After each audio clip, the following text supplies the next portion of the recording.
Welcome to the 2026 New Jersey International Film Festival Filmmaker Interview Series. We've been doing these interviews since COVID broke, and it's been a wonderful resource for our participants and as well as our patrons, since this way, folks that are far away, like our next guest who lives in Montana, is not normally going to be able to get access to him. But here we have Rob Herring, who's a wonderful guy who made an excellent documentary, a short documentary called Greenfield, which is about a very famous environmentalist. And we're going to be chatting with him for the next 20 minutes or so about his documentary. But before we jump in, I just would like to let you know that the New Jersey International Film Festival is celebrating its 31st anniversary and will be screening about 37 films over the course of 2 weekends, beginning on May 29th and ending on June 7th. Each program is $15. And since we are still a hybrid festival, we developed this wonderful audience during COVID, and they saved us financially. So we did not want to exclude them. So many of the programs are available online, and there's also an in-person show for many of them as well. So that $15 buys you admission to both. And so take advantage of it. That way you can watch the movie during the day and then come and hang out with the filmmakers when they're there to do the live Q&A that we'll be doing. But sometimes we're not able to do that. And so that's why we set up these Zoom interviews. Anyway, welcome, Rob. Thank you so much for hanging out with us for the next few minutes. Tell us a little bit about how you got involved in making Greenfield. Yeah, thanks for having me here. Thanks for your work in the film festival space and providing us an opportunity and other filmmakers, because independent films, especially documentaries, it's hard for them to get out there and especially get screened in person. So as great as the digital is, if that's the only access that you have, I always encourage people to be there in person to feel the energy of the room and get to see it on the big screen, because it's such a treat for us as filmmakers. So thank you for that. Greenfield is the most recent of documentary. That's kind of where I've been focusing for the last many years now, which is films that are focused on a new lens of the environmental issues that we're facing. So we know there's a lot of doom and gloom around the ecosystem disturbance that we're seeing globally, but where are the solutions, and how can we talk about them and highlight them in ways that inspire people? And there's very few people on this earth that fit the bill for that storytelling as much as this man Robin Greenfield. So I hope people get to check it out. It's essentially a biopic of his life and the different activism experiments that he's done. And Robin is a guy who has devoted himself in a way that most people could never ever dream of when it comes to being an activist. His entire life is committed in a way that you can't possibly exaggerate. He has done stunt after stunt, which is another way of saying these campaigns that help get media attention to showcase what he's doing, to lend an opportunity for people to re-examine the ways that their lifestyle or their habits are having an impact on the world. But it's all done in a really humble approach that is not about shame or guilt tripping anyone, but it's mostly entertaining, and he's quite humorous, and he's an entertainer first and foremost, as he says. And so I got into this by just being an admirer of Robin's for many, many years, and think, wow, that guy is really doing it in a way that I could never imagine. The types of campaigns, for instance, one is he spent an entire year growing and foraging 100% of his own food to see, is that possible that we could live outside of the industrial agriculture system? And he did that successfully. And as a fan of his, I was always just watching him. And he then ended up seeing another film that I had made called The Need to Grow, which was about our soil systems and regenerative agriculture. And when that got on his radar, I kind of had a fanboy moment that he even saw our film and he helped spread the word. And it started a really nice relationship many years ago. And we've been in touch, and we wanted to make a film about another stunt that he was doing. And this sort of evolved into, let's do a bit of a deeper biopic on his life and all the stunts that he's done and all these campaigns that that have highlighted different aspects of our connection to nature, which is about our consumerism, our lifestyle choices, our food waste culture, how we grow food, and how we can find medicine in the wild, and how we can heal through reconnection to nature. So we just took the opportunity, and the rest is history on screen. I mean, I knew a little bit about Robin. I did see some of the stunts that you call. I don't think of them as stunts so much. I think of them as awareness projects. And I thought that they were fascinating because A, he was able to kind of transform himself. He was not always like that. And yet, this kind of, he did have an obsessive behavior pattern even prior to him becoming a full-fledged environmentalist.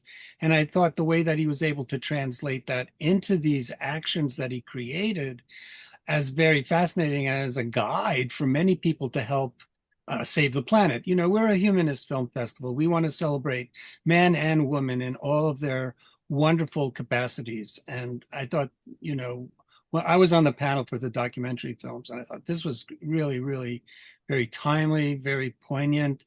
And, you know, it's perfect for our festival. So we're really glad to be showing it. And wondered, you know, when you first met him, was he receptive to the idea of doing a biopic, or is it something he wanted to do, or something more that you wanted to do? Yeah, great question. Robin has put himself out on camera for many, many years. His YouTube channel has been pretty successful. He's got a massive Facebook following, global awareness around the world. Really, he's quite well known Yeah, in France and in Europe. And so he's an educator, and he's an entertainer, and he's not shy about showing it. It's really what he's devoted his life to. mm, We initially had a different plan that was going to be highlighting the food system in schools, and so school lunches across our country, especially, are quite of nutrition or fresh food, and these are the next generation, and kids are relying on this nutritional power, or disease encouraging food that is going to lead to their emotional state, their ability to learn and grow up healthy. We were going to do a whole piece on highlighting that and have him in mm, school systems. And what we came up across a couple logistical roadblocks right as we were about to start that project of him eating 100% only school lunches for about 30 days, kind of a play on the yeah, super yeah, very much so. and when we had that obstacle, we thought, we had this great momentum going. What else can we do? And he was about to lead into another campaign. I'm glad you called it out, because Robin probably wouldn't want me to call it a stunt either. That's how I guess refer to it, but they are really his campaigns, and he's living it. And this film focuses on one of his more recent, where he was looking at his minimalism lifestyle and actually going to an extreme that is unfathomable for most of us, of giving away virtually every material, not virtually, literally every material Right. object that he has to zero, which sounds absolutely insane. And it was for a limited time, but he wanted to do it as an experiment to see how he could reconnect to nature. So with Robin, there was certainly no resistance whatsoever, because this is really his life's mission. And it isn't just, let's do one flash in the pan. He's always dreaming of the next big thing. And Mm. when you see what he's already done in the movie, you're going to go, wow, what is this guy going to do in 5 years? What is he going to come up with in 10 years? And there's few people that you can look them in the eye, and when they say that they're doing this for the rest of their life, Mm. you really know that it's true. He's committed. Yeah. He's committed, and he's just a beautiful soul. So it's an honor to share his story. But yeah, he was fully on board, of course, and what a pleasure to work with for someone like that, to in any documentary, for the trust that the subjects give to the filmmaker is a big deal, because how you edit is the power is in your hands, and Yeah. it's a lot of responsibility to tell someone's story like that. So what an honor for me to get to do it, and beautiful man. What were some of the obstacles in the school lunch project? I mean, if you can say. Yeah, so our school lunch system is not great. There's only a few examples of schools that are really feeding what many of us would consider to be truly healthy food for kids. So the obstacle is that at the time that you want to showcase that, you are inevitably putting these schools in a bad light. Mhm. No matter how much you're there on their side to try to change the system, you're going to risk, that school district looking bad. Mhm. And then there's of course the legality of just filming with kids at all.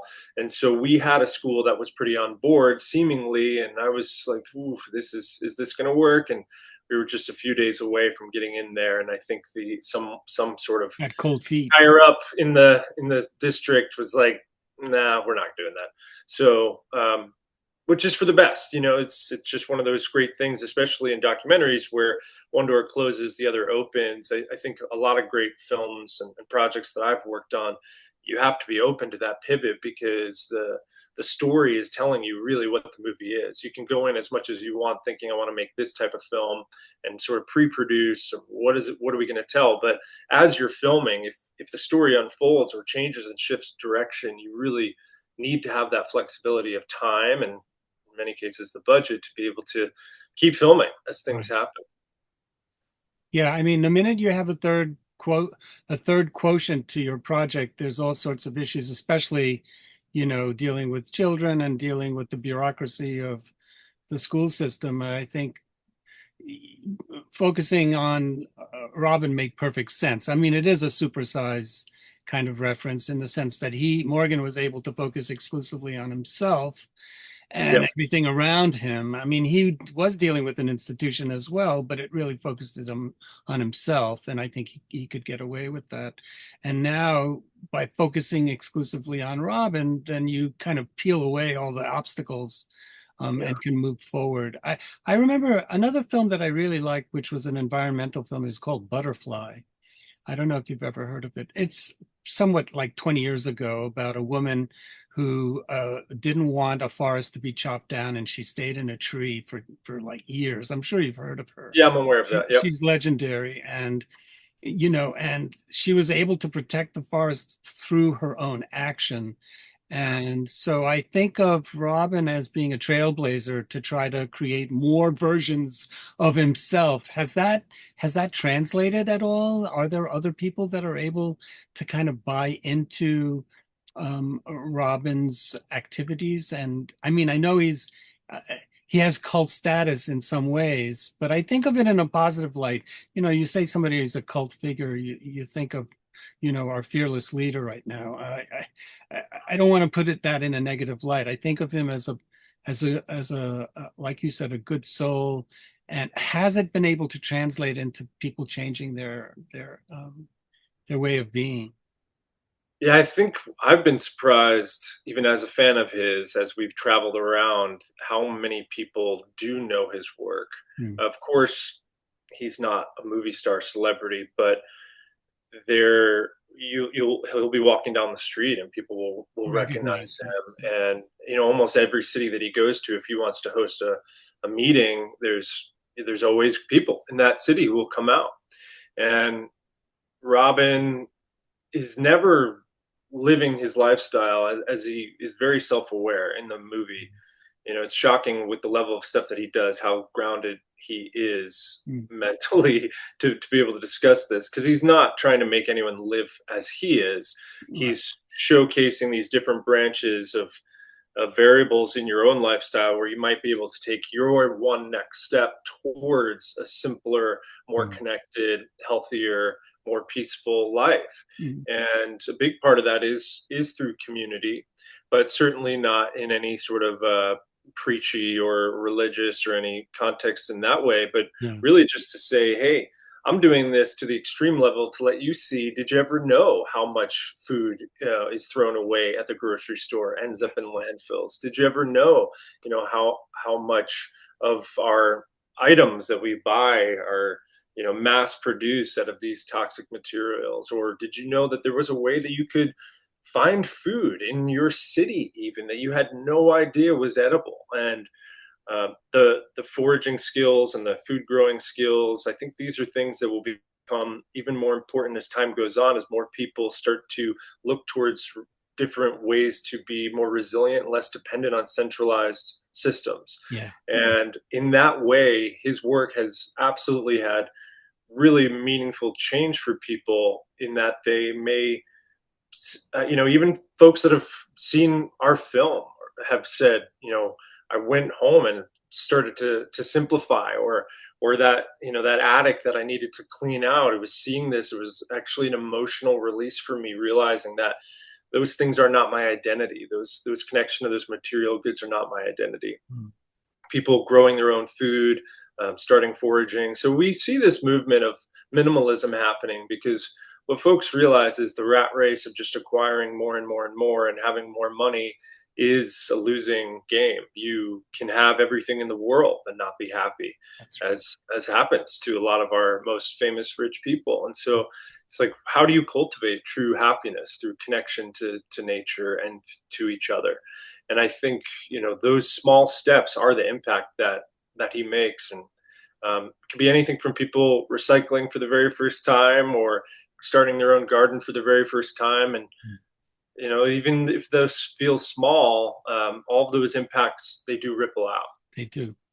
They absolutely do. Well, folks, I want to share a screen now with you so that you guys can see how you can buy tickets and come check out Rob's film.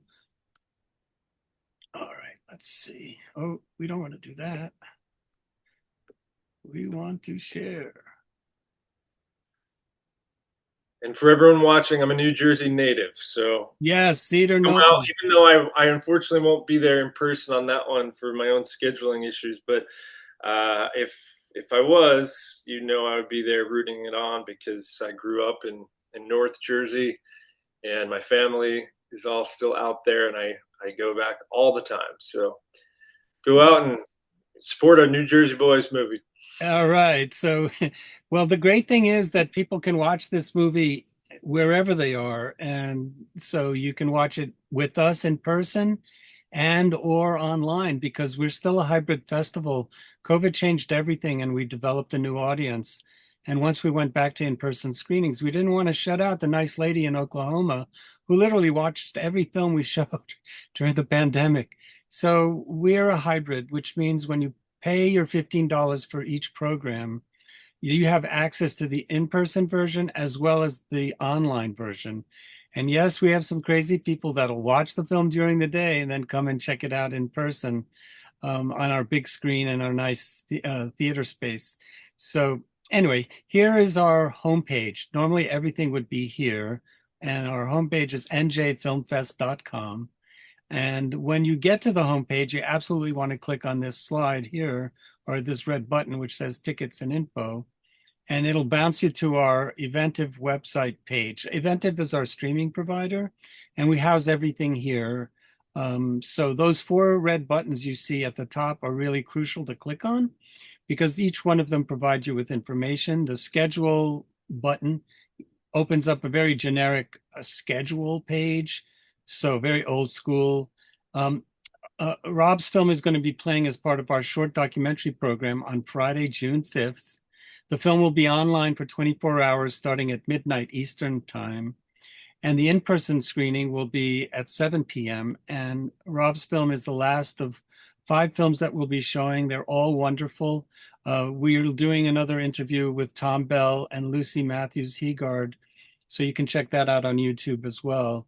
But all of the films we show were selected by a jury. We had 680 films and we're showing 37 of them, which means that's less than 5% of what we got. And the creme de la creme, everything we're showing is good. We don't show any junk. All the films are really fascinating and interesting in their own light. When you click on the tickets button, this is where you buy tickets. And when you get to the short documentary program, here's a photo of Mr. Greenfield. And I still don't know why it's in French here, but this is the buy link. So pre-order here. And then if you want to learn more, you click on the other button. And anytime you click on one of these things, it opens up and gives you information on each one of the films. You click on one of the other films, that will give you more information. And everything that we're showing is made to make you think. And as I mentioned, we're a humanist festival and we want to celebrate man and woman for all the wonderful things that they're doing to make the planet a better place. Um, when you get back to the homepage, you can buy an all access pass by clicking on this button. It's 120 bucks. If you're going to watch more than 2/3 of the movies, you definitely want to get that. You'll save money. You click on the film guide, each page, each little box has got information on each one of the films. So if you click on Greenfield, that'll open up for you an image. And this is Robin with just the stuff that he had on his back, and that he toured the country with all this stuff. And so that's another amazing image. I think my favorite still of yours, Rob, for your movie. And then you can go back to the film guide and click on any one of these posters or images and get more information about the 37 films we're showing. Up at the menu up here, you click on that, it gives you access to other things. You want to donate money to us, you can do that here. And the welcome page is really important also because it gives you access to how you can park. And you can park for free at the university lots by clicking and registering your vehicle, which takes like 20 seconds. So that's a little tour of our festival website. And I want to say thanks to you, Rob, for hanging out with me for the last 25 minutes. It's really nice to meet you, and I hope to meet you in person one of these days. But this Q&A is meant to serve as a Q&A for those people who come to our screening who want to learn more about the movie. And is there a website that folks can visit to see more of your work or more information about Robin? Yeah, thank you. Robin Greenfield's site, I believe, is robingreenfield.org, could be .com, but our site is earthconsciouslife.org. So I run a newsletter that reaches about 200,000 readers around the world, all focused on the overlap of human and environmental health solutions. Hmm. And you can join there free and learn more about our other films. And we've got our other film that people know called The Need to Grow. We've got another movie coming out called Pharmacy of Light, all about the healing power of circadian health. So we're trying our best to get those messages out to the world. So we'd love to see you around. Wonderful. Make sure you send the new film to us too. Thank you. We will. Thank you so much for joining us. And folks, hope to see you at the movies. Thanks for watching. Thanks for having me.